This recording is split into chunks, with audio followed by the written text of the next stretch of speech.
Nagpuri grammar में हम लोग आज संज्ञा देखते हैं। संज्ञा में हम लोग क्या क्या देखना है, हम लोग को परिभाषा देखना होगा। संज्ञा का परिभाषा और उसका प्रकार, संज्ञा कितना प्रकार होता है वो भी देखना है, और संज्ञा का प्रयोग कैसा होता है।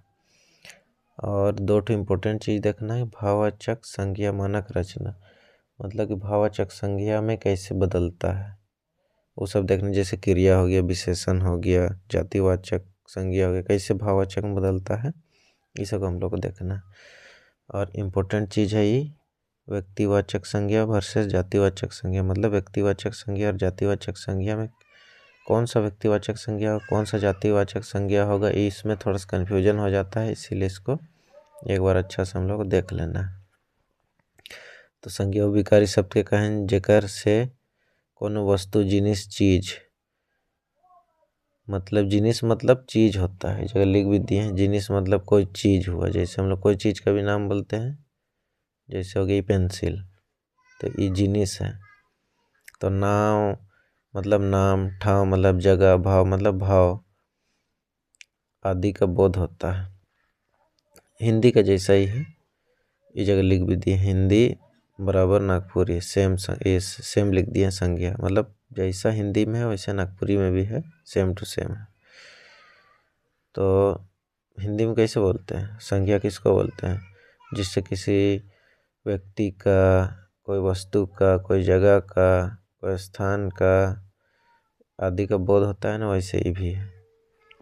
ठीक है, अब संज्ञा का प्रकार हम लोग देखते हैं। संज्ञा का प्रकार,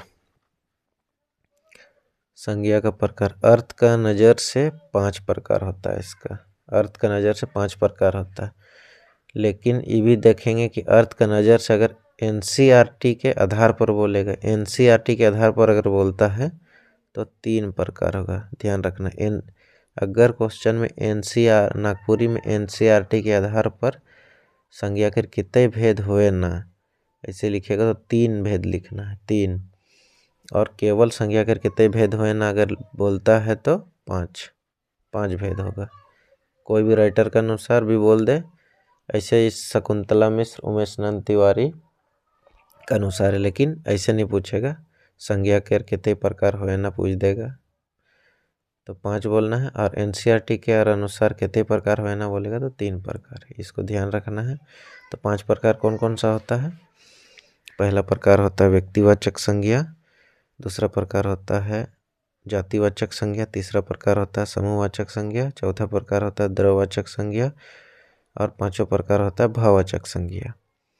ये हो गया संज्ञा कर 5 प्रकार। लेकिन एनसीईआरटी के अनुसार कौन कौन सा प्रकार होता है अपना नोट्स में लिख लेना, मेंशन कर लेना। एनसीईआरटी के अनुसार बगल में लिख दिए हैं, व्यक्तिवाचक संज्ञा, जातिवाचक संज्ञा और भाववाचक संज्ञा होता है एनसीईआरटी के अनुसार, ये दोनों नहीं होता है। इतना तो जान गया। अब व्यक्तिवाचक संज्ञा, व्यक्तिवाचक संज्ञा में क्या होता है, एक व्यक्ति या वस्तु या स्थान का नाम, मतलब कि किसी भी चीज़ का नाम, जैसे कि कोई नदी का नाम हो, पहाड़ का नाम हो, दिशा का नाम हो, देश राज्य का नाम, किताब का नाम, दुकान का नाम, नगर गांव आदि का नाम। ठीक है, जैसे नदी, तो नदी अगर बोलेंगे तो वो जातिवाचक संज्ञा हो जाता है, लेकिन नदी का नाम बोलेंगे जैसे गंगा, यमुना, कोयल नदी, उत्तरी कोयल, दक्षिणी कोयल, सोन नदी, ये सब क्या हो गया, व्यक्तिवाचक संज्ञा।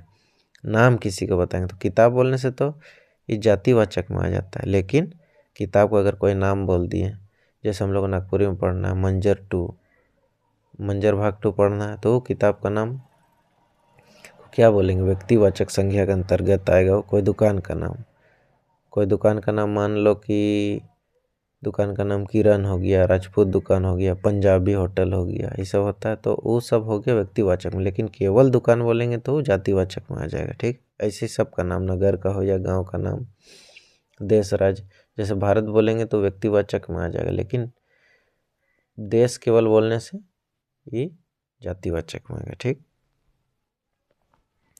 अब जैसे जातिवाचक संज्ञा, उसके साथ भी हम जातिवाचक बता दिए। एक प्रकार का जात का बोध कराते, एक प्रकार का जात, जैसे भाई बहन, माँ हो, पिता हो, पत्नी हो, पति हो, कोई भी हो,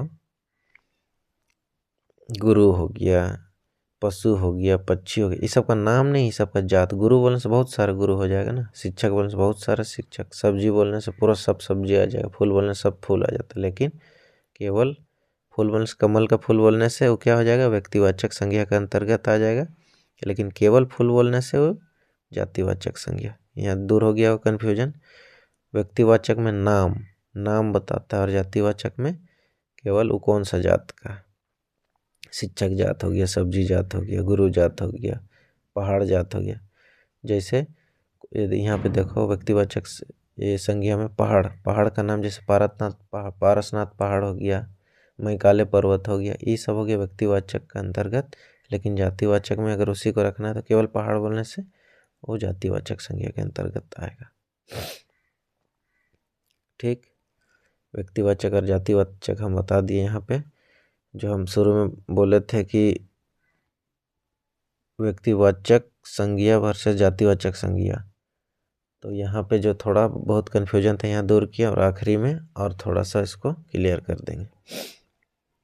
समूहवाचक संज्ञा भी देखते हैं। समूहवाचक कोई भी समूह का बोध कराता हो, जैसे जतरा, मेला, सभा, दरबार, कक्षा, team, Indian women's cricket team, ये सब हो गया समूहवाचक संज्ञा में, जो समूह का बोध कराता है, जिसमें भीड़ भाड़ रहे, समूह रहे, वो सब।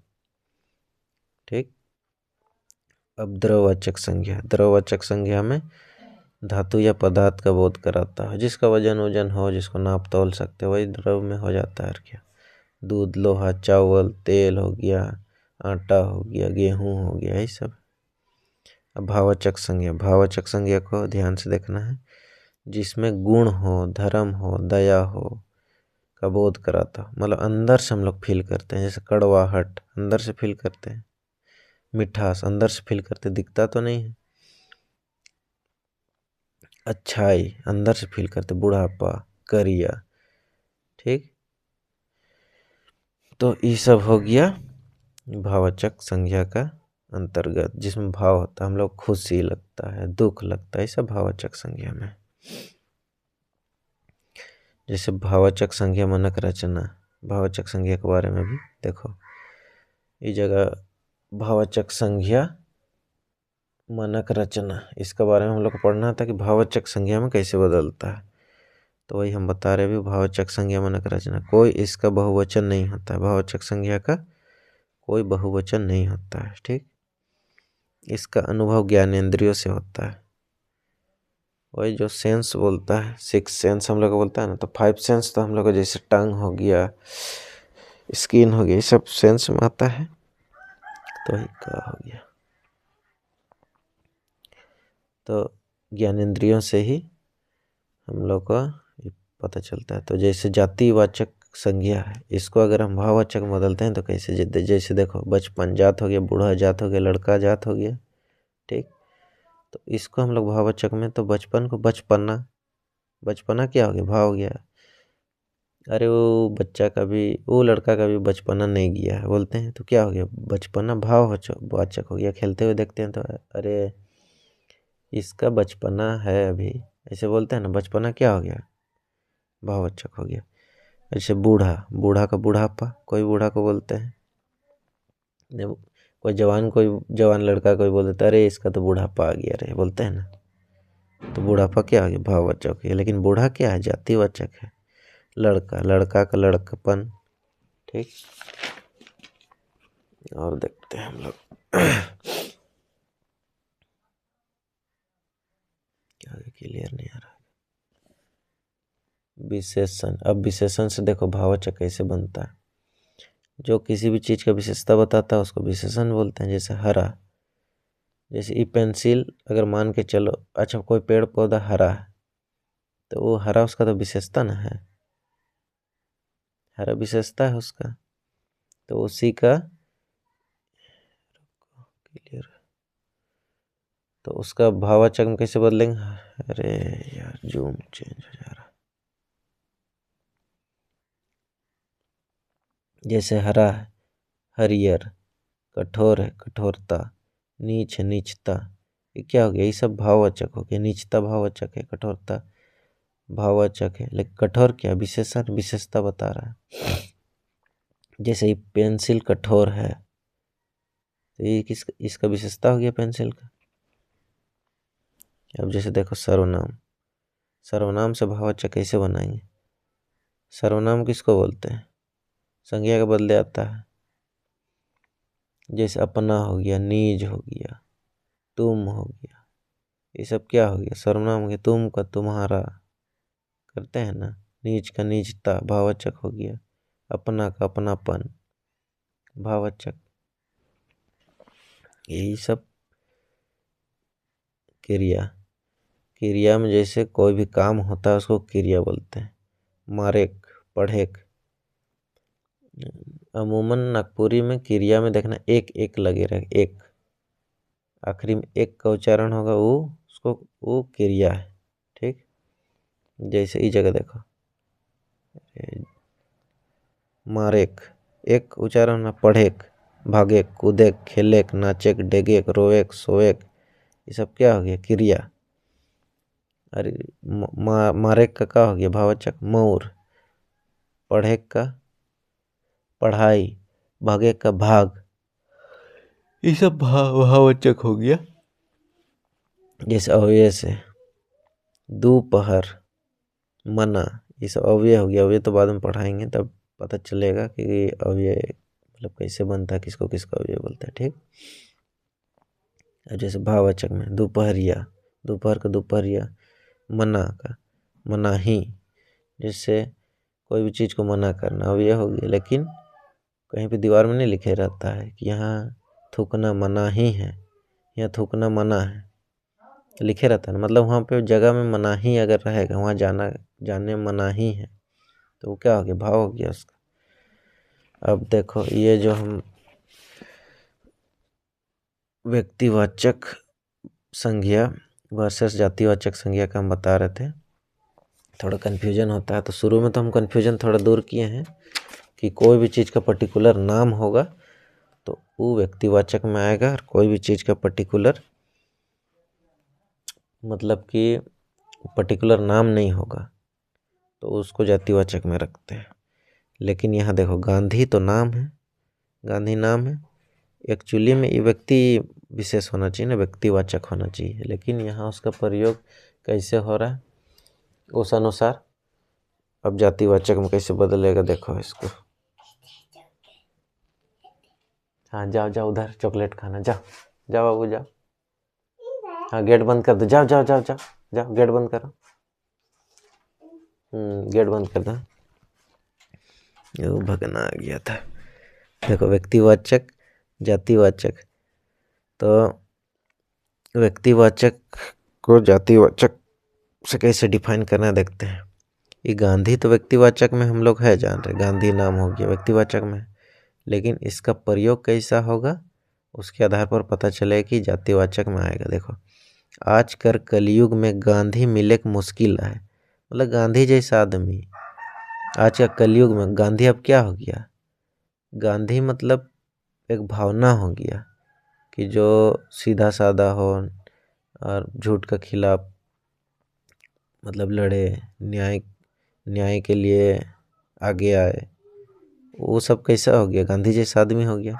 तो आज का कलयुग में गांधी मिले का मुश्किल है। गांधी तो पहले ही मर गया, गांधी वो जिंदा होकर थोड़े मिलेगा, लेकिन उसका जैसा आदमी अब गांधी को डिफाइन कर दिया ना, स्पेशल डिफाइन कर दिया। अब जैसे हरिश्चंद्र, तुम बहुत बड़का हरिश्चंद्र बन रहा है बोलता है ना आदमी, तो हरिश्चंद्र तो मर गया कब का, लेकिन हरिश्चंद्र एक मतलब अमर हो गया है ना नाम, तो वो एक प्रकार का जाति हो गया। कोई सच बोलता है तो उसको हरिश्चंद्र का हम लोग बोलते हैं, हरिश्चंद्र जैसा आदमी बन रहा है तो वो एक जाति जैसा हो गया। तो यहाँ पे वही ध्यान रखना है। जैसे जयचंद, जयचंद तो नाम है, वो व्यक्तिवाचक है, लेकिन आजकल हम लोग क्या बोलते हैं, कोई भी जैसे किसी के पीठ में छुरा भोंक रहा, मतलब कि क्या बोले, पीछे से किसी के बात को दूसरा को चुगली कर देता है, उसको जयचंद हम लोग बोलते हैं। तो वो जयचंद का हो गया, आजकल जाति हो गया, किसी के बात को भी दूसरा कोई को चुगली कर देता है तो उसको जयचंदे ना बोलते हैं, फूट डालता है। तो वो सब एक प्रकार का जाति जैसा यूज कर रहे हैं। वो सब तो मर गया है लेकिन वो सब का जैसे यूज करते हैं। तो यही है यहाँ कि गांधी मर गया है लेकिन गांधी जैसा आदमी आजकल मिलना मुश्किल है बोल रहे हैं। तो यहाँ समझ में आ गया होगा, आजकल कलयुग में गांधी मिले का मुश्किल है, मतलब गांधी जैसा आदमी। तो इसका नाम अमर हो गया है ना, तो इसका जैसा आदमी मिलना अब मुश्किल हो गया है, वही बात है। तो व्यक्तिवाचक और जातिवाचक में यहाँ समझ में आ गया होगा। ठीक, नाम है लेकिन उस टाइप का अगर कहीं बोला जाता है, उस टाइप का दूसरा आदमी के लिए भी उसको डिफाइन करता है, तो उसको हम लोग जातिवाचक संज्ञा बोलते हैं। ठीक,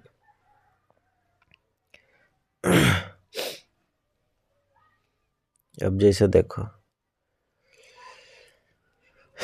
ये जगह है भाववाचक से जातिवाचक कैसे, यह कैसे पहनावा है। पहनना क्या हो गया, पहनना भाव, लेकिन पहनावा क्या हो गया, जातिवाचक हो गया। जैसे पहनावा प्रकार होता है, राजस्थानी पहनावा हो गया, गुजराती पहनावा। पहनावा एक तो जाति जैसा है, इसीलिए पहनावा जातिवाचक में रख दिया। ठीक है, लेकिन उसका नाम दे देगा, तेरे कैमरा प्रॉब्लम कर रहा।